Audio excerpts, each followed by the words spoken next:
What up, y'all? It's your boy Denim.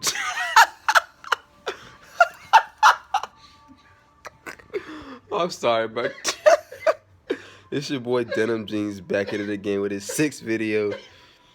I'm dying right now because my homie's in the background acting a fool, but we don't stop. We on this grind 24/7.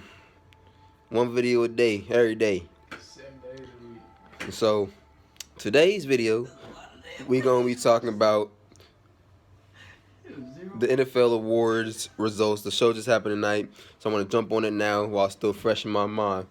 And we can be talking about the six, in my opinion, the six main award winners: MVP, obviously, offensive, defensive players of the year, offensive, defensive rookie of the year, and then the coach of the year.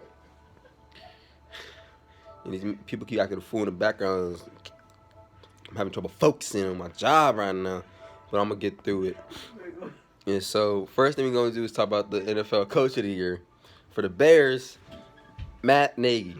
And I think he's deserving. He brought the Bears from being a subpar team, a not playoff team, to a 12-4, 13-3 team, making the playoffs and almost advancing to the divisional round of the playoffs off a double doink field goal from Cody Parkey. And so he's done very well. I think he was deserving of it, even though I think it's a regular season award, so I guess you can't really base off what happened in the playoffs. But to take this team from a team that doesn't make the playoffs to a team that's to a playoff team, not just a playoff team, but a 12-4 team, is impressive, and I think deserving of AP Coach of the Year. Someone else you could have considered, you could have considered the Chiefs head coach Andy Reid, because of the incredible job he did with the Chiefs, getting them a 3 seed in the playoffs. Got my boy over there taking pictures of me doing my videos, trying to throw me off, but I'm laser focused. Laser focused.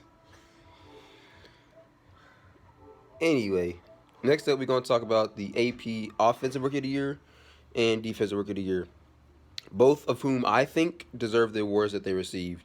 Offensive Rookie of the Year, Saquon Barkley. The only other person that was really in consideration for Rookie of the Year, Offensive Rookie of the Year, I think, is Baker Mayfield. And there's arguments to be made for both cases. The case you can make for Baker Mayfield is that he took the Browns from 0 wins to damn near being a playoff team. They're a couple missed kicks away from being in the playoffs this year, from winning their division. And he broke the rookie touchdown passing record only playing in 12 or 13 games. And if he had started the first 3 games instead of Tyrod Taylor, you can make the argument that they win those games.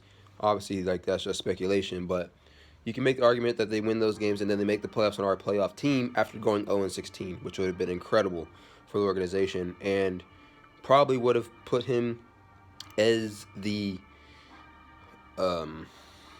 Offensive Rookie of the Year. Well, Saquon Barkley, he's a top 3 running back in the league already. Got Zeke Elliott, Todd Gurley, and then, in my opinion, Saquon Barkley. And I think that's why he wins Offensive Rookie of the Year, because he's not just one of the best offensive rookies in the game or the best offensive rookie in the game. He's one of the best in his position throughout the entire league in his first year. He can catch the ball, he can run the ball, he can block, he can do it all for you. And this is his first year in the damn league.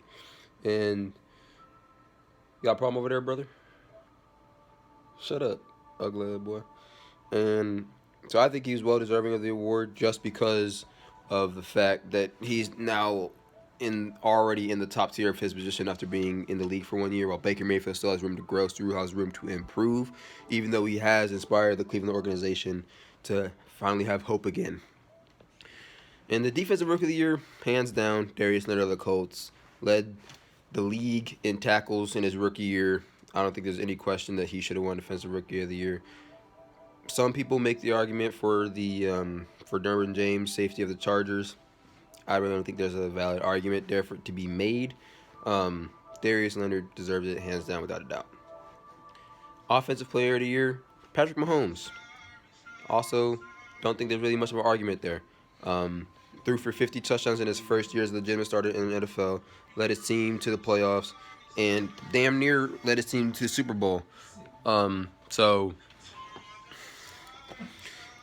And I don't think that there's never been a single player to throw for 50 touchdowns or more to not win the Offensive Player of the Year, and the fact that he did it, had a successful team behind him when he did this, and no one else really put up like numbers comparable to what he was doing. The next person in conversation was Drew Brees, who didn't put up numbers like close to what Patrick Mahomes did. He had better completion percentage, a higher completion percentage in the history of the league. So he deserves to be in the conversation, but really can't touch Patrick Mahomes' 50 touchdowns to like 12 interceptions. Defensive Player of the Year, Aaron Donald. He's a defensive tackle and had 21 sacks. Enough said. And then your NFL MVP, Patrick Mahomes. Your NFL MVP is 99.9% of the time going to be a quarterback. Is going to be a quarterback on one of the most successful teams in the league. And it's going to be one that throws for a lot of touchdowns, not so many picks. That's Patrick Mahomes. Threw for the most touchdowns. Had a 5-to-1 touchdown to interception ratio. Led his team to 13-3 or 12-4 record. I can't remember off the top of my head. And he was your NFL MVP. And I think that he deserved it. I think that he earned it. Some people should have said that it should have gone to Drew Brees. I disagree, just because of the fact that the Kansas City Chiefs defense was so terrible this year, and Patrick Mahomes was still able to lead them to win 12, 13 games. While Drew Brees, while he did play incredible this year, he had a defense to help him out, so he wasn't necessarily as valuable to his team as Patrick Mahomes was, which is why I think Patrick Mahomes is more valuable, making him the most valuable. Let me know you guys disagree down in the comment section. I know there's like 3 of you watching this video, but I'd love to read your 3 comments. Check out my boy, I Am Captain Sam. His link will be down in the description. That's all I got for y'all. Peace.